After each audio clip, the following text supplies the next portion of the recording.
What's your name? My name is Akiva Bamberger. Okay. And what does service mean to you personally?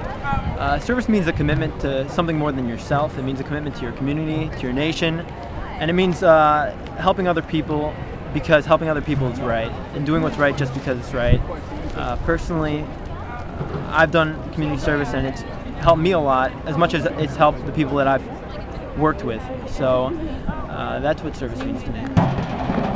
In terms of the summit, what did the candidates talk about that you were hoping they would? What didn't they touch on? What did you find anything in particularly inspirational? Okay, I thought it was great that they both touched on. I like the fact that they both applauded military service and that they both talked about making military service something that should branch out to people who aren't just underprivileged, and that really everyone should take part in military service because we are a nation and everyone in the nation should serve equally for just the cause of helping the nation out. And that really touched me, the idea that we're not going to promote the idea that only the poor have to serve in the Army and only the uneducated have to serve in the Army and that people are dropping out of West Point. I think what this really did was it actually made me a little bit more excited about the idea of contributing maybe in some way, maybe not joining the military service, but in some way helping make military service a more, it's a difficult idea to deal with because military service, a lot of people don't support the war, or maybe they don't support the idea of fighting,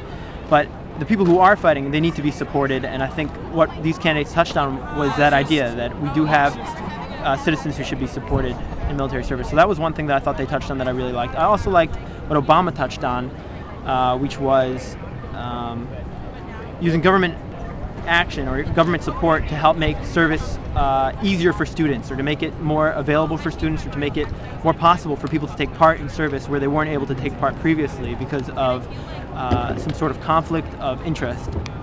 Because I think community service really does do a great deal, and I think Obama really made that seem like a prime issue. So I really like that.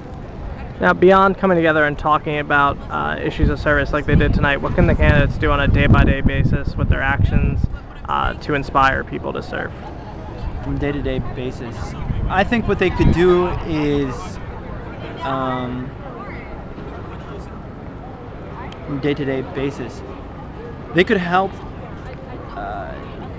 like what they did tonight, where they talked to college campuses. I think talking to college campuses would be really helpful, and meeting with the heads of volunteer services would also be very helpful. I know that when I one time took a field trip to Washington, D.C., we visited a homeless shelter, and the homeless shelters in America, there's a lot of them, and homeless people are forgotten about in this country. They're at the bottom, and it would be nice if the people who are at least working with the homeless people were trying to help take care of the homeless people, or the ill, or the mentally ill, or children, or some group of people that really need to be helped.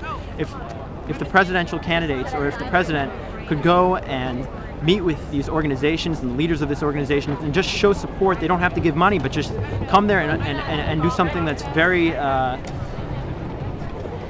just for the papers or just for a picture, just an image op, that would be excellent. All right.